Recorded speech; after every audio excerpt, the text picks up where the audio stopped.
Ikkita shartim bor. Qilsalaring qo'yib yuboraman.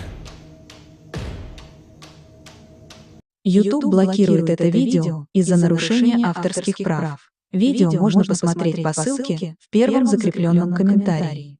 YouTube блокирует это видео из-за нарушения авторских прав. Видео можно посмотреть по ссылке в первом закрепленном комментарии. Dame avec une fine silhouette, les lèvres pincées et sérieuses tout le temps. Porte-t-elle des lunettes pourpres et une taupe sur sa lèvre splaya? La même. Comment la connaissez-vous? Elle a l'habitude de parcourir ces régions, mais c'est bizarre de faire une telle chose pendant cette période où les tempêtes de neige sont abondantes. En fait, je ne l'ai jamais vue dans ces parages pendant cette période de l'année. Maintenant, chérie, s'il te plaît, dis-nous comment tu la connais. Je suis sa belle-fille. Nous sommes venus de Floride parce qu'elle n'avait jamais vu son petit-fils Freddy depuis sa naissance. Je voulais vraiment qu'ils se lient d'amitié et se connaissent, mais Anne semblait désintéressée, même après que nous soyons venus de si loin. Freddy était blotti contre moi, endormi dans mes bras, avec un sourire sur son visage. Dieu merci, il allait bien. Dieu merci, il était en sécurité. Comment son petit corps a survécu tout cela? Encore un mystère pour moi. Mais plus je le regardais, plus je devenais frustré par son père, inutile, et sa grand-mère. Elle est magnifique. Cela nous fait pleurer de savoir que cela s'est produit. Vous voyez, nous n'avons pas d'enfants. Nous ne pouvions pas en avoir. Alors nous avons décidé de venir vivre sur les montagnes. C'est la vie que nous avons toujours voulu, mais nous ne pouvons pas combler les lacunes dans nos cœurs. Donc, entendre que quelqu'un qui a la chance d'avoir un tel petit enfant a choisi d'être négligent est quelque chose que nous ne pouvons pas pardonner. Tu sais, j'ai toujours eu un drôle de pressentiment à propos de Becky, je te l'ai dit, Harold. Cette femme n'est pas normale dans sa tête. J'ai crié après eux leur disant d'attendre pour nous, mais ils ont juste continué à aller de l'avant. Ils m'entendaient, mais ils choisissaient de ne pas m'écouter. Pourquoi aurait-il fait ça? Parfois, nous ne savons pas pourquoi les gens font les mauvaises choses qu'ils font. Tout ce que nous pouvons faire, c'est faire de notre mieux. Nous avons continué à converser le reste de la soirée, et aussi en colère que je fusse. Avec c'est-à-dire je m'ai fait cheveux merger parce que je savais que Lucien et moi étions exécutés de lui. Le matin est venu et il semblait que la tempête de neige se soit calmée. J'ai cherché sur divers sites web pour trouver des rapports météorologiques indiquant que c'était maintenant sûr de se déplacer dans la ville et la ville. J'ai échangé des coordonnées avec Georgina et Harold, les remerciant pour tout l'amour et les soins qu'ils nous ont montrés. Il n'y a pas besoin de nous remercier. Nous avons juste fait ce qui était juste. N'importe qui, avec la moitié d'un cœur, aurait fait la même chose. S'il vous plaît, laissez-moi vous accompagner chez vous. Harold et Georgina nous ont accompagnés à la résidence et, oh mon Dieu, nous avons trouvé Lucien et Rebecca assis confortablement sur le porche avant, comme si Freddy et moi étions sur le point de mourir la veille. Je suis sorti de la voiture et j'ai commencé à perdre les pédales. Qu'est-ce qui ne va pas chez vous, les gens? Comment pouvez-vous nous laisser là? Tu nous ralentissais et nous voulions voir la cascade gelée. Est-ce que tu plaisantes? Freddy aurait pu mourir la nuit dernière. Tu t'en fous, vous, Lucien? Pour être juste, tu aurais pu simplement rester à la maison si tu n'étais vraiment pas prêt pour cette aventure. Je jure devant Dieu, à ce moment-là, ma vision est devenue rouge. J'étais prêt à attaquer, à donner des coups de pied, à crier et à hurler pour que le monde entier entende à quel point ces gens étaient horribles. Non seulement ils nous ont laissés là, mais ils semblaient ne pas se soucier de ce qu'ils avaient fait. C'était presque comme s'ils essayaient de nous tuer.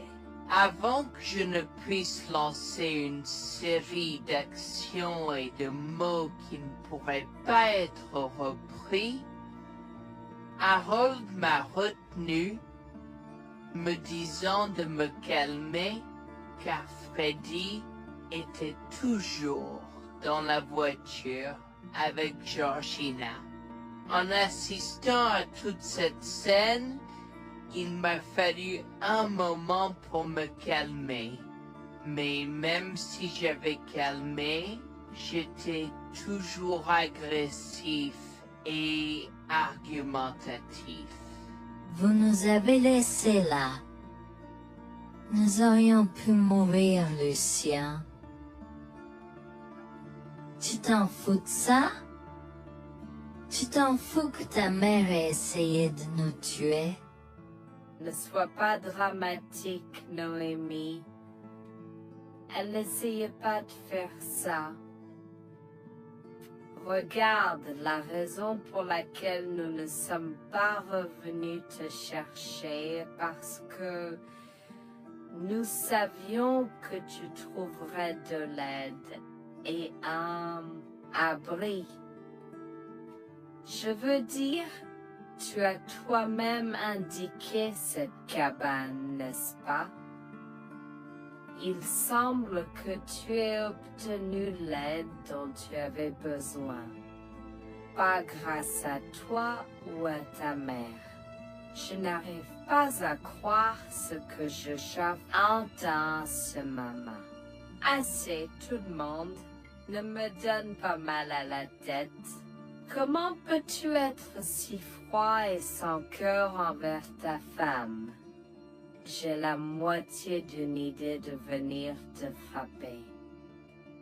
Essaie, vieil homme, je te mets au défi. Écoute, Noémie.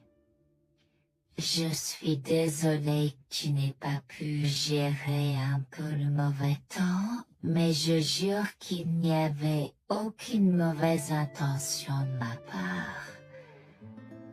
Écoute, Noémie, je suis désolée que tu n'aies pas pu gérer un peu le mauvais temps, mais je jure qu'il n'y avait aucune mauvaise intention de ma part.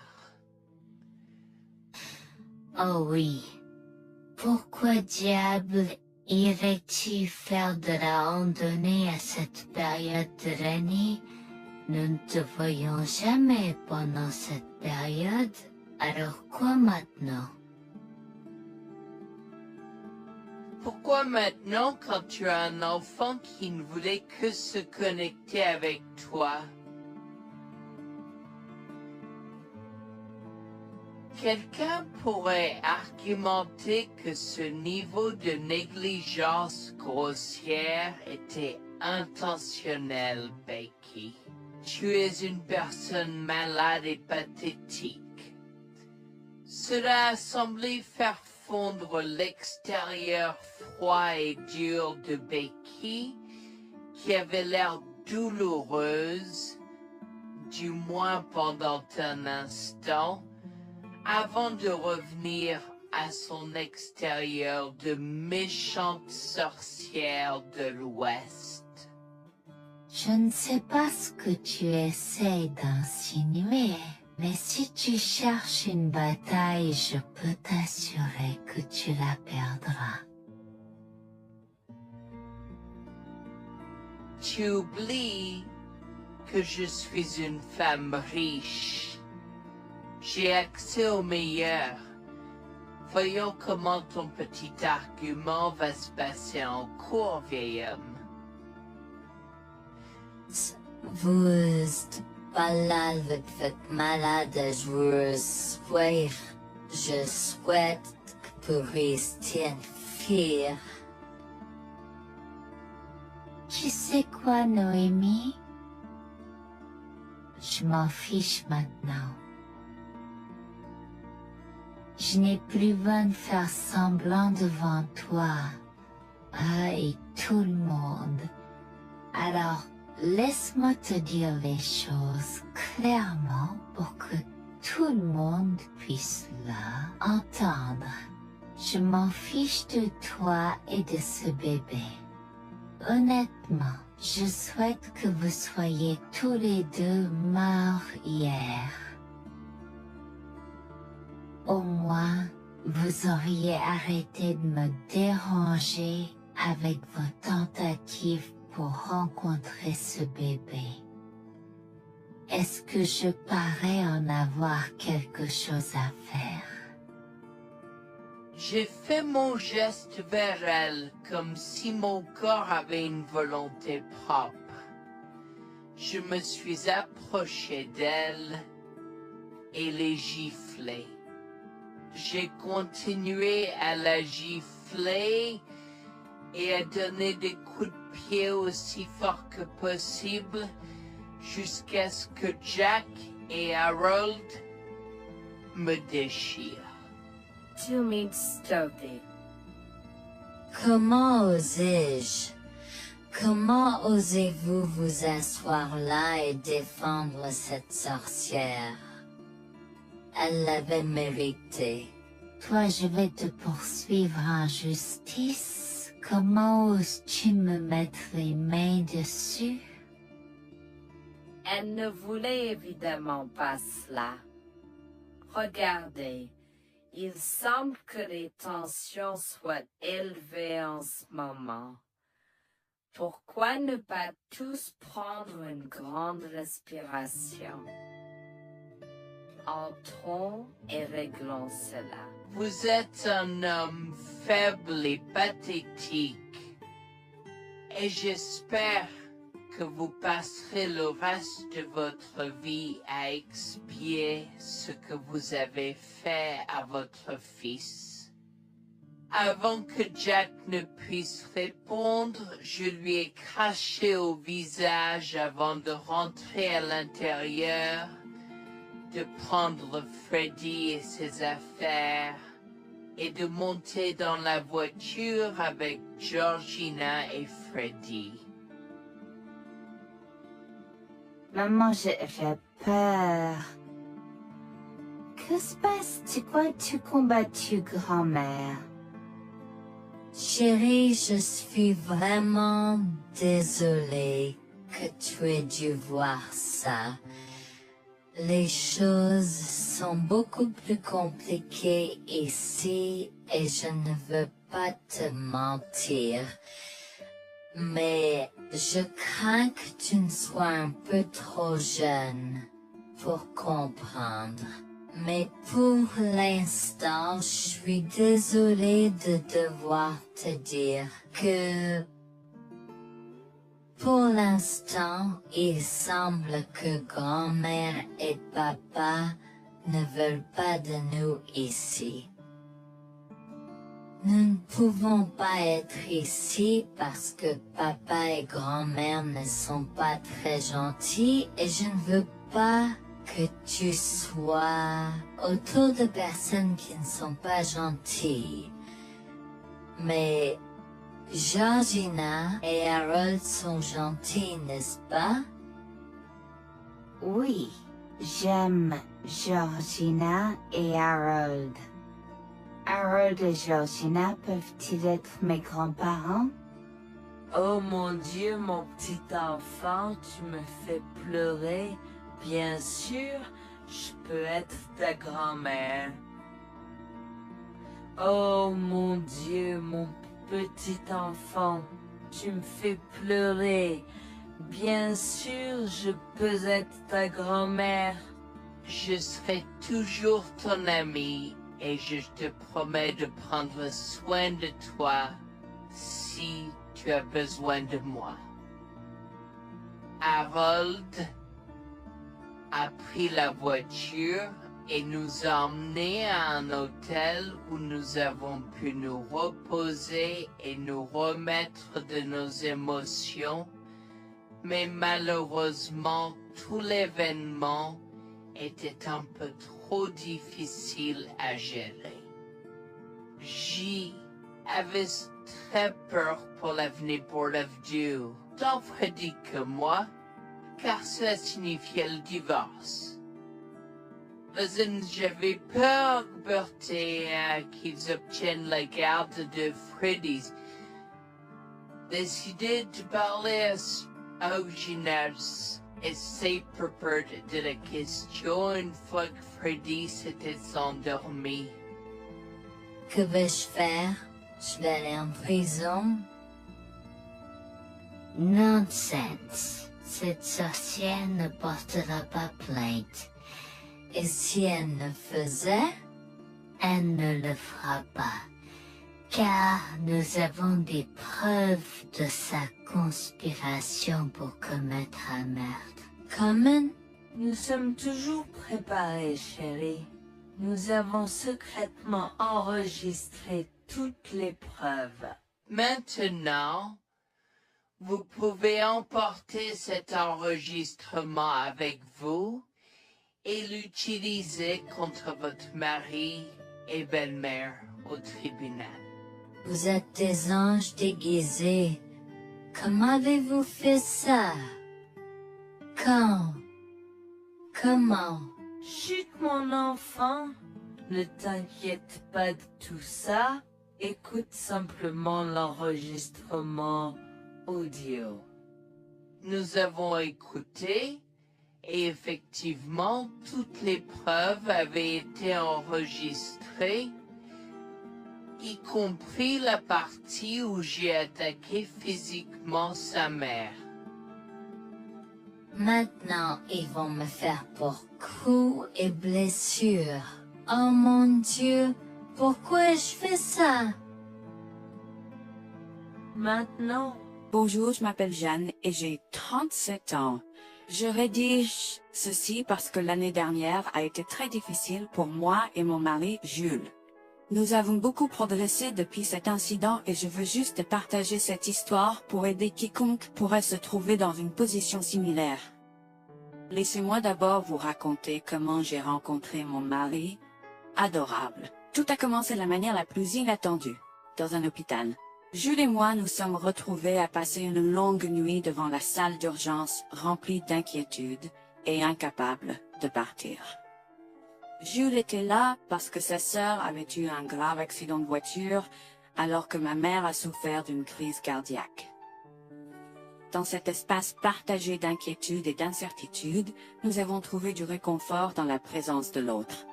Nous avons parlé facilement, découvrant un terrain d'entente et une compréhension réelle. Comme nous avons réalisé que cela prendrait un certain temps avant d'avoir des nouvelles des médecins, nous avons décidé de faire une pause et de prendre un café au café de l'hôpital.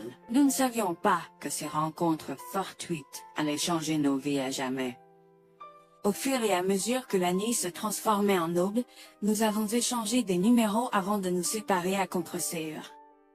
Pendant que la condition de ma mère se stabilisait et qu'elle commençait sa convalescence, la sœur de Jules faisait face à un voyage plus difficile. L'accident l'avait laissée avec de graves lésions de la moelle épinière et des blessures cérébrales, et elle était paralysée de la taille aux pieds. Jules était dévasté, partagé entre le soulagement qu'elle ait survécu et la tristesse face aux défis qu'elle allait maintenant affronter. Au cours des mois suivants, Jules et moi sommes restés en contact, nous nous soutenons émotionnellement pendant les convalescences de nos proches. Nos conversations ont progressivement changé, nous permettant de partager nos espoirs, nos rêves et nos peurs. Dans l'un de ces échanges sincères, Jules a eu le courage de m'inviter à prendre un café, un rappel significatif de l'endroit où notre connexion avait d'abord fleuri. Notre amour a grandi rapidement, alimenté par la fondation que nous avons construite pendant nos moments les plus sombres. Welfare vers la réalité de l'autre et avons avoir réfléchi.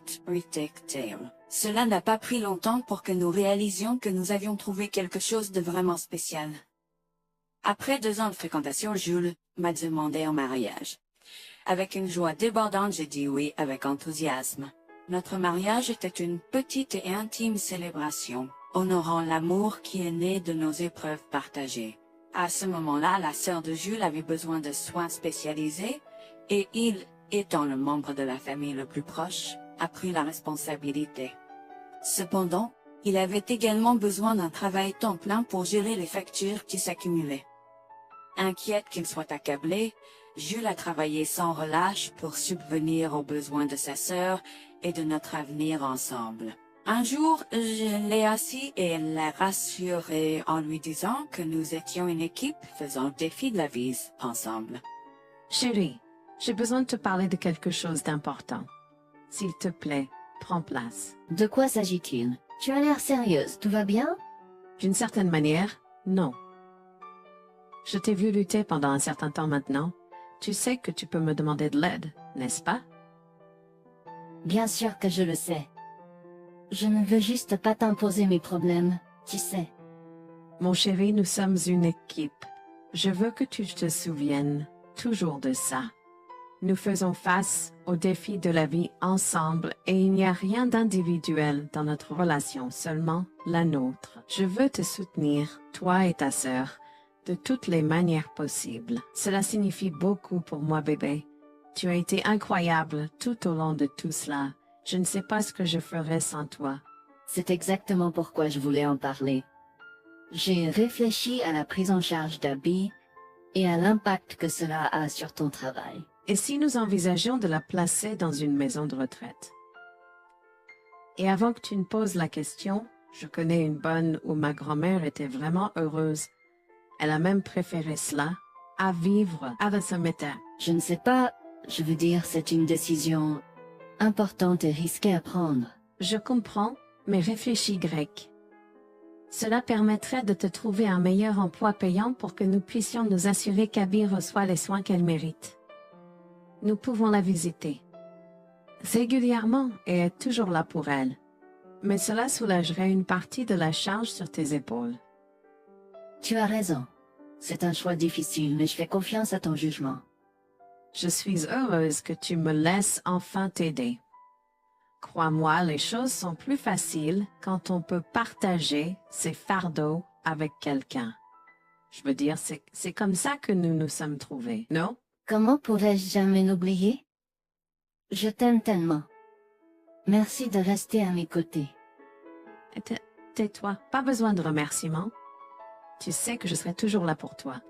Je t'aime aussi, chérie. Jax m'a fait confiance et nous avons trouvé une maison de retraite pour Abby.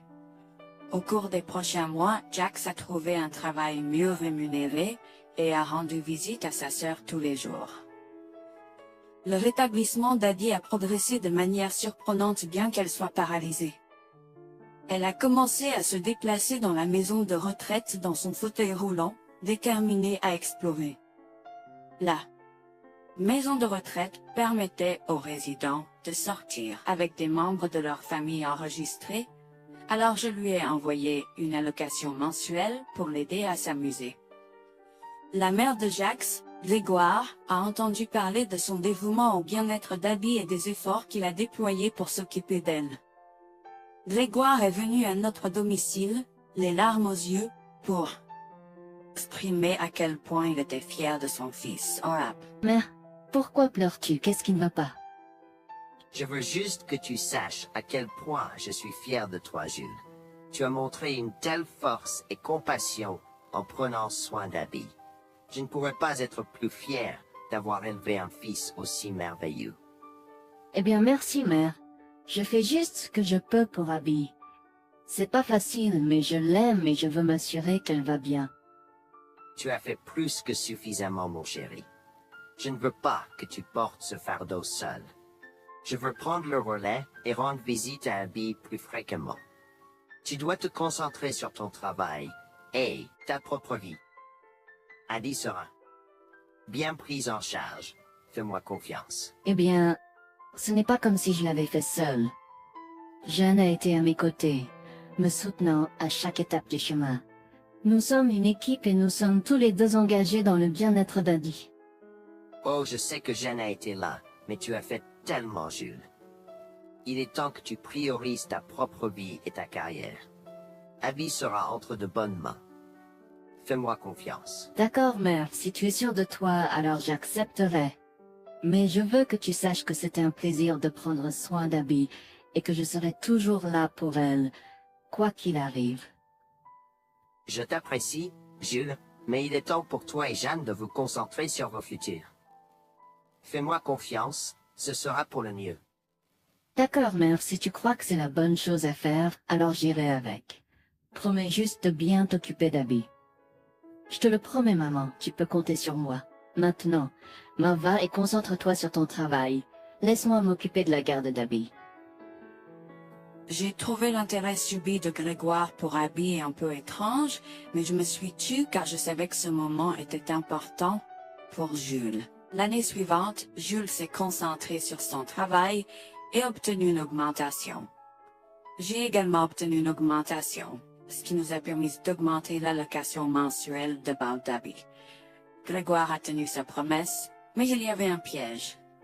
Il a toujours insisté pour que nous restions occupés par le travail et nous a rappelé à quel point Abby était heureuse avec plus d'argent.